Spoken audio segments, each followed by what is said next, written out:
Bueno, ahora vamos a ver qué pasa con las densidades según las zonas. Cuando se establecen las zonas, las zonificaciones, una serie de condicionantes urbanos nos indican cuál será la densidad de acuerdo a la ubicación que tenga nuestro emprendimiento urbano, nuestro diseño urbano dentro de la trama urbana, o si no está dentro de la trama urbana y es un núcleo nuevo, nos pautará de qué manera lo vamos a diseñar.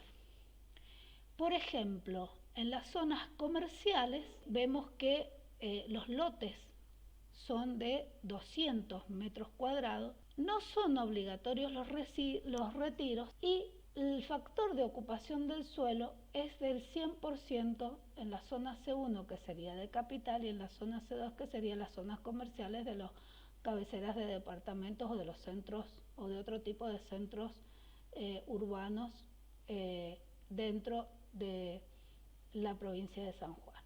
En la zona C3 ya la ocupación es del 80%, la ocupación del suelo, porque la zona C3 corresponde a las cabeceras de departamentos rurales.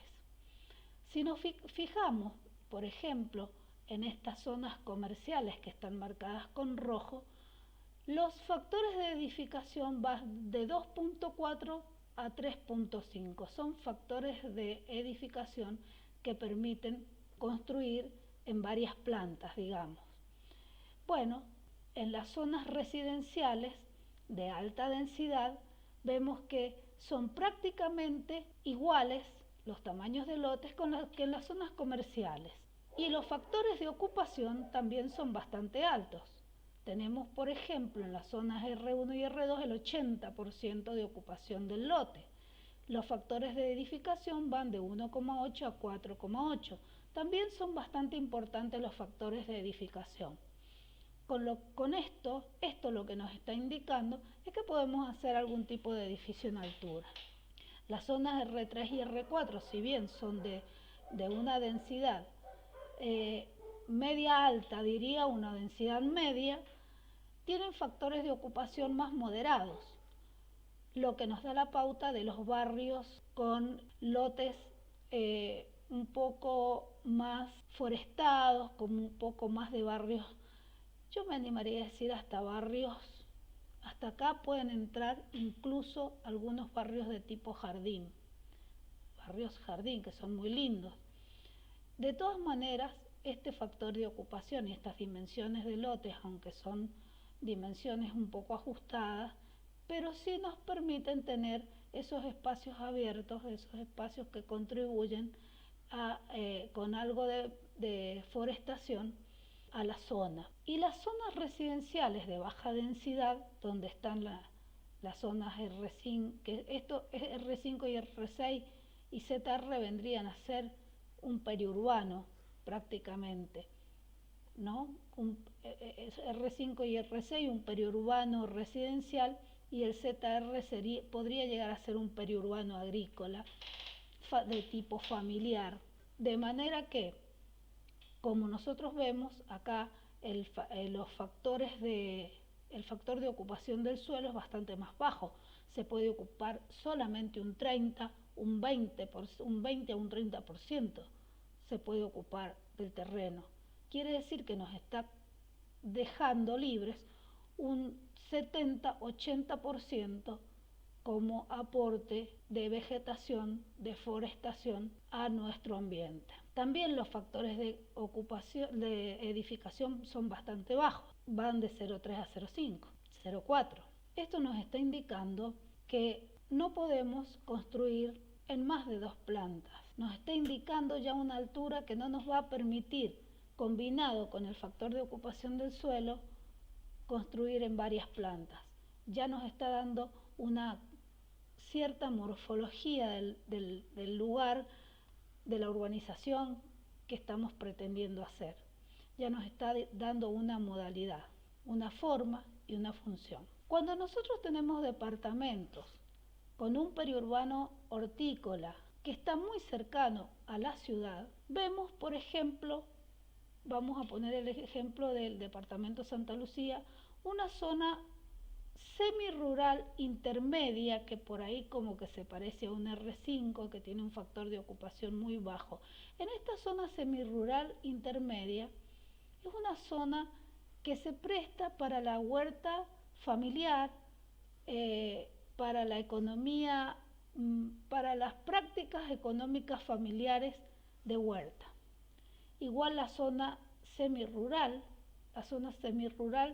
ya incluso puede ser una transición entre la semirural intermedia y la zona rural, y ya permite además la incorporación de alguna actividad, además de la hortícola de granja. Luego tenemos la zona rural, que sí puede constituir un periurbano agrícola junto con las colonias agrícolas Richet, Zapata y Gutiérrez, que tienen dimensiones mayores. Vamos a ver qué pasa con los departamentos turísticos.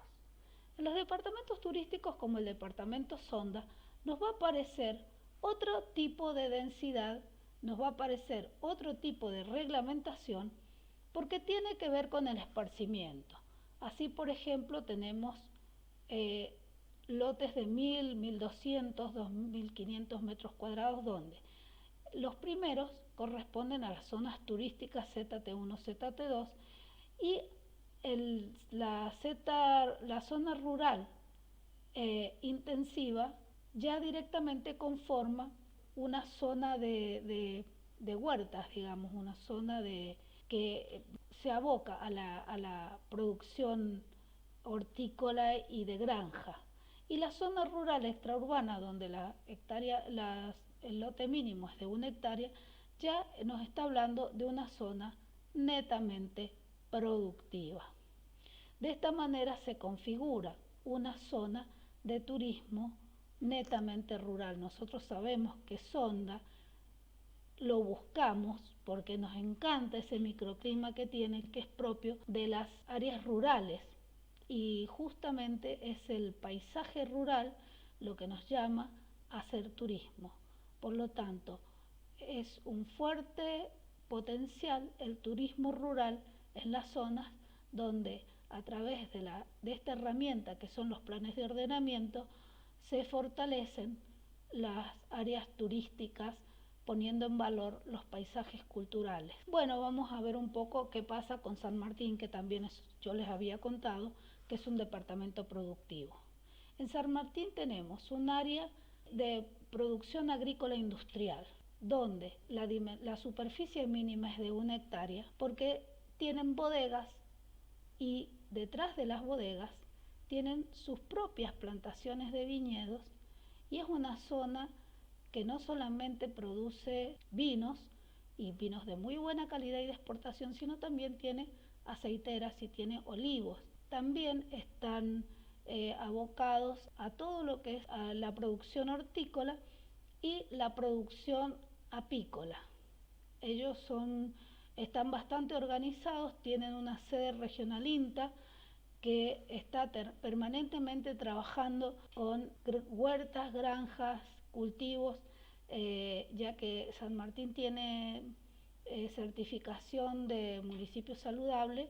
Desde el INTA también están, digamos, propiciando la producción limpia. También tiene zonas turísticas. Habíamos dicho que se ponía en valor el paisaje rural generando corredores y zonas turísticas. Por eso tiene estos 3 corredores turísticos, que son de diferentes categorías, y tiene una zona que es de producción agrícola, industrial y ganadera también. Entonces, por eso van a ver que en San Martín se piden mínimo 2,5 hectáreas, 1 hectárea, porque es el tipo de producción que en este momento se está tratando de fomentar, incentivar y proteger. En las sierras de pie de palo hay alguna actividad minera, razón por la cual las subdivisiones se han establecido en 5 hectáreas, porque serían áreas como para exploración. Y hay una zona industrial donde la densidad es media, y si bien se permiten lotes de 400 metros cuadrados, es porque es una zona industrial de radicación de industrias amigables con el ambiente. Son las industrias que no son nocivas. Bueno, de esta manera vemos cómo a través de las zonificaciones preventivas, estableciendo los indicadores urbanos con los índices de zona, factor de ocupación del terreno, el factor de ocupación del lote y el factor de edificación, estamos estableciendo en forma indirecta una manera de densificar.